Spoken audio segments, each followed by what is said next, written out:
Hey guys, it is Mike from Baltimore Rides here. It is Friday the 13th. If any of you watched my video from last night, you know that the start to my Friday the 13th was a little bit eventful with a crazy drunk person in my car that I ended up having to call the cops on. But I'm back on the road. I got some sleep and here we are. It is, it's about 4 o'clock. I ended up hitting the road a little bit late. I took the car to Jiffy Lube, got the oil changed, and tires rotated, and that's that. So, you know, I was thinking about it on the ride down to the city, and I have $430 in right now. That's my 3-day total, which is poor. You guys know my numbers by now, and you know, 150 a night for a weeknight is kind of the bottom end of my expectations. And I'm not even at that number. You know, that number would be 450 for the week. So I'm in the hole a little bit. But the good news is I've got a huge quest target, 155 for only 65 trips, which to me is a great amount. You know, that 65 trip number is very attainable. I haven't missed that yet on a weekend. And 155 is a pretty healthy payout for 3 days work. So I should be able to regain some ground. It's Friday night. The city's usually very active on Fridays, and the weather looks like it's going to hold out. They're saying no rain, just kind of dreary fall weather, you know, chilly. But, you know, hopefully that brings people out to go to the clubs and the bars and whatnot in the evening. The Nats lost. DC sports, sorry guys, you know, I'm from Boston, so can't help you there. But you know, that's really it, guys. And you know, my strategy tonight is not going to be too much different. Obviously, I'm a little bit behind the clock, but the oil change was overdue. I really needed to get it done like a week ago. And so, you know, when I put 250 miles a night on the car minimum, you know, that's 1,000 plus miles a week. You know, I just didn't want to go too far over. You know, this car's my career, so if the car goes down for any length of time, that's bad. So, you know, that's really about it, guys. I've been thinking about a lot of things the past couple days in terms of strategy, in terms of goal setting and consistency, and then, you know, just kind of the general vibe right now amongst ride sharing. And I feel like with the amount of new people coming on board, you know, and the amount of people that are achieving success, because even on the Facebook groups that I follow, you know, there's a lot of people out there that are doing well and they're achieving success. We hear about horror stories all the time, but, you know, and I think there's people that are frustrated sometimes in terms of not being able to achieve their goals, but it seems to be more good than bad. You know, me being an optimistic person, I like that. But I will say this, you know, in light of what happened last night, you know, customer service and safety go hand in hand.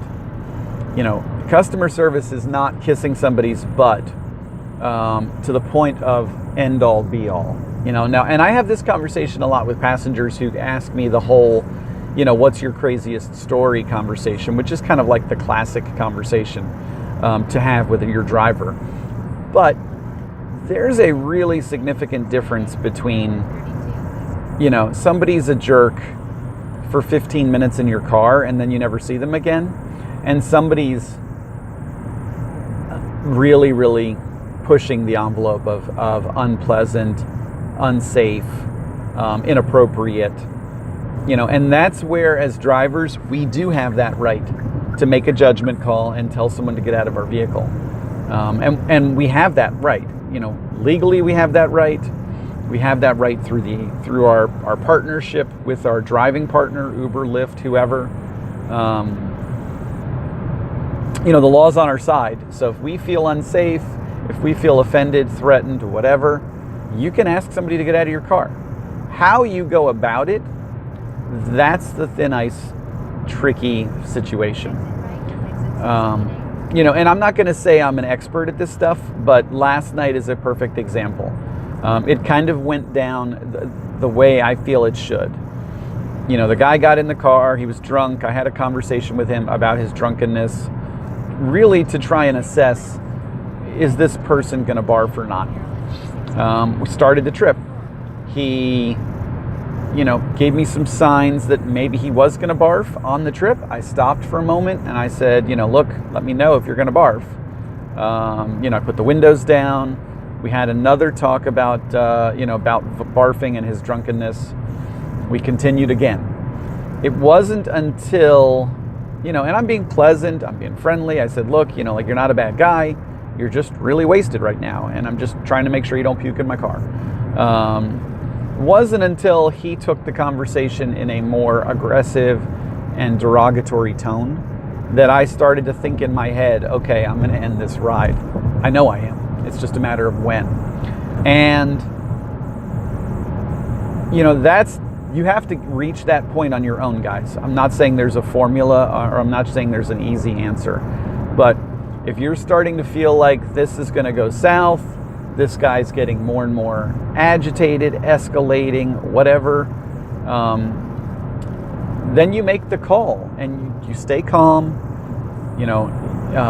I was getting ready at that point to just kind of wrap it up anyway, but the customer really escalated it when he canceled the ride mid-ride. I mean, he canceled the ride while I was driving down 270 on the highway, doing 60 miles an hour. At that point, now I know I'm not getting paid. I've lost all of his navigation information because now I have no idea what his destination was anymore. And, that really is kind of like game over. So I did the right thing. I said, look, you just canceled the ride. That means I have to get you out of my car. So I'm going to pull off the first exit I can. If you're in it, if you're not on the highway and you can just stop the car, stop the car. I pulled over. I got to a safe place where I felt like I could let him out of the vehicle and he wasn't going to be, in harm's way. I'm not putting him out on the highway. That's not safe. And that was it. And when he would not get out of the vehicle, I was asking nicely. I said, sir, you have to get out. You ended the trip. That's your way of saying you want out of my car. And I explained that to him a couple times. He said, he refused. I said, okay, sir, if you're not willing to get out of my car peacefully, then I will have the police come and they will get you out of my car. Put the phone on speaker so that he can see what you're doing and hear what you're doing, and ask for a 911 and police operator and go through the process. And the minute you do that, here's what happens. It's happened for me now 3 times. They get out of the car on their own.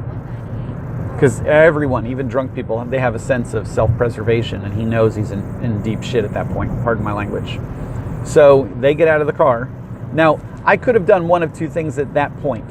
Okay, and this is the point that's important. I could have just called the cops and said, hey, there's a drunk guy at XYZ street, and driven away, but I didn't. And the reason being is, if I had done that, here's what would have happened. He would have put in an Uber request for another car, and he would have rinsed and repeated that exact same negative experience for some poor other driver. He would have. And I knew it. I knew that was his intention, was to request another ride. But I also knew that this guy was agitated, unpleasant, hostile to the point of being, creepy. And I'm not going to put another driver through that. So I told the 911 operator, I said, look, this is what this guy's intentions are. He's dangerous or aggressive or hostile, erratic, whatever. I stayed on station until the officer arrived. In my car, away from him. I actually was driving backwards slowly with my hazards on, avoiding him because he kept trying to approach my vehicle to interact with me, obviously not in a good way. But once police arrived and they addressed the situation with him, then I was able to confirm with them, look, this is what he's trying to do. I was also able to call Uber support. They temporarily stopped his account so that he can't request another ride at that point. I don't know if that's permanent or temporary. I don't care. That's their decision to make. I just wanted to stop that scene from escalating. And then you've invested a lot of time, unfortunately, but it's you're doing the right thing. You're doing the right thing for yourself and for others. And there you go. So You know, that's the tricky part about those situations. But if you stay calm, you don't raise your voice, you don't get hostile yourself, then that situation usually goes pretty smoothly.